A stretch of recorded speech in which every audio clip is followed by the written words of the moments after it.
आज हम कक्षा 4 व 5 की कार्य पुस्तिका का कार्यपत्रक 13 पढ़ेंगे, जिसमें हम चित्र देखकर चित्रों की सहायता से उनके शब्द लिखना सीखेंगे। तो कार्यपत्रक 13 वाक्य लिख पाना, यानी चित्र की सहायता से वाक्य लिखेंगे।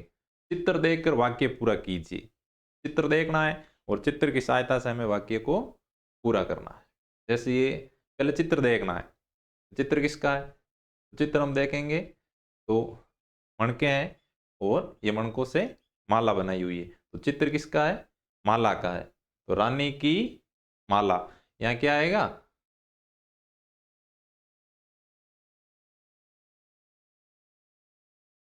माला, ये हो जाएगा रानी की माला। तो ये वाक्य बन गया पूरा, रानी की माला। अगला चित्र है कार का। ठीक है, चित्र देखेंगे तो ये चित्र है कार का। फिर मीना की कार, यहाँ आ जाएगा मीना की कार। तो अगला वाक्य भी पूरा हो गया, मीना की कार। अब देखो अगला चित्र किसका है? चित्र हम देखते हैं, दरवाजा है, खिड़कियां हैं, यानी घर है। तो मामी का घर। तो इस चित्र में हम देखते हैं तो ये एक घर का चित्र है। तो मामी का घर, यानी पहला चित्र माला का, तो रानी की माला।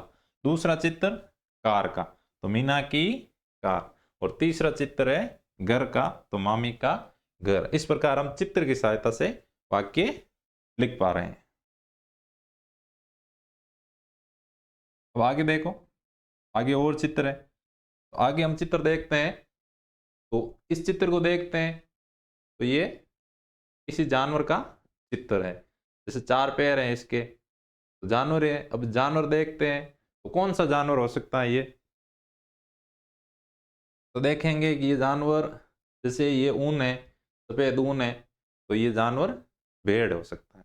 तो ये रमन की भेड़, रमन की भेड़। तो अगला चित्र देखेंगे, चित्र देखते हैं तो ये एक कमीज का चित्र है। तो मोहित की कमीज, मोहित की कमीज। जैसे इस चित्र में भेड़ है तो रमन की भेड़, और इस चित्र में ये कमीज है तो मोहित की कमीज। अब अगला चित्र है, देखते हैं तो ये एक ऐनक का चित्र है, यानी ऐनक कह सकते हैं या चश्मा कह सकते हैं। तो बाबा की ऐनक। तो इस प्रकार हम चित्रों की सहायता से नए वाक्यों का निर्माण किया। जैसे पहला चित्र माला का है तो रानी की माला। दूसरा चित्र कार का है तो मीना की कार। और तीसरा चित्र घर का है तो मामी का घर। और अगला चित्र भेड़ का है तो रमन की भेड़। और उसके बाद में कमीज का चित्र है तो मोहित की कमीज। और ये एक ऐनक का है तो बाबा की ऐनक। इस प्रकार हम चित्र की सहायता से पूरे वाक्य लिख पा रहे हैं।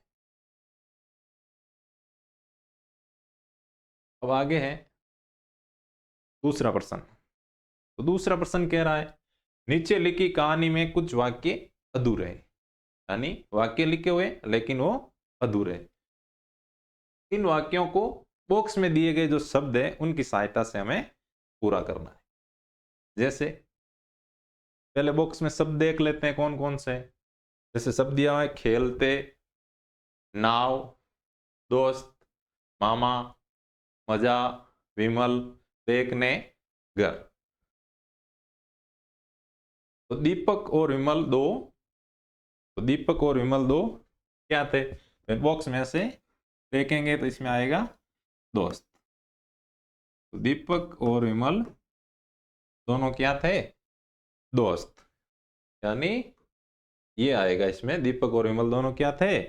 दोस्त थे। आगे दोनों साथ में, दोनों साथ में खाली जगह है। दोनों साथ में खाली जगह आ गई, यानी कहाँ थे? दोस्त इसमें आ गया। खेलते आएगा नहीं, नाव आएगा नहीं, मामा, मजा, विमल, देखने, घर।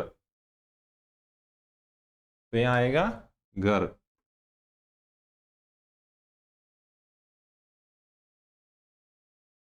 फिर दीपक का घर भोपाल में था और विमल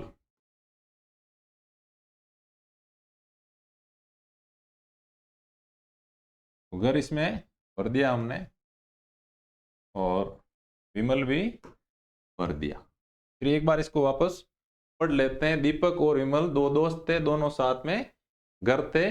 दीपक के, यहाँ आएगा दीपक के मामा, दीपक के मामा, दीपक के मामा का घर भोपाल में था और विमल के मामा का घर लखनऊ में था। यहां तक आ गए। फिर एक बार विमल दीपक के साथ उसके घर गया, वहां दोनों बड़ा तालाब देखने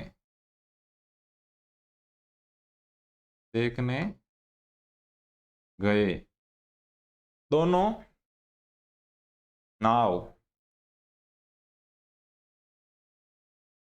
में बैठे और दोनों को खूब मजा आया।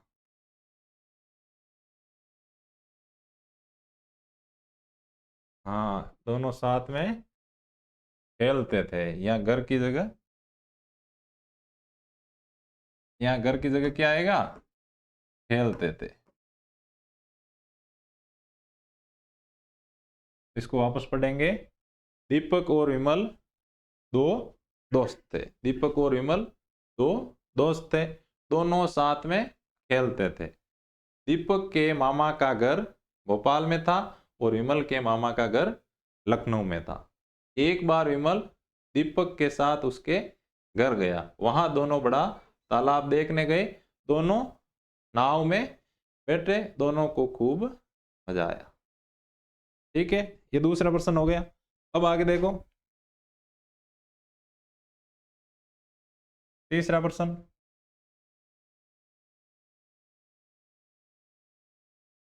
तीसरा प्रश्न है, आपके अभिभावक या पिताजी क्या करते हैं? उनके व्यवसाय का नाम और व्यवसाय के बारे में 2-4 वाक्य लिखना है। तो सबके अभिभावक हैं, वो अलग अलग काम करते हैं। किसी के अभिभावक नौकरी करते हैं सरकारी सेवाओं में, या किसी के अभिभावक किसान खेती का काम करते हैं, किसी के अभिभावक डॉक्टर हैं। सभी के अलग अलग हैं। तो आप उस अनुसार अपने पिताजी का व्यवसाय और अपने उसके बारे में 2-4 वाक्य लिख सकते हो।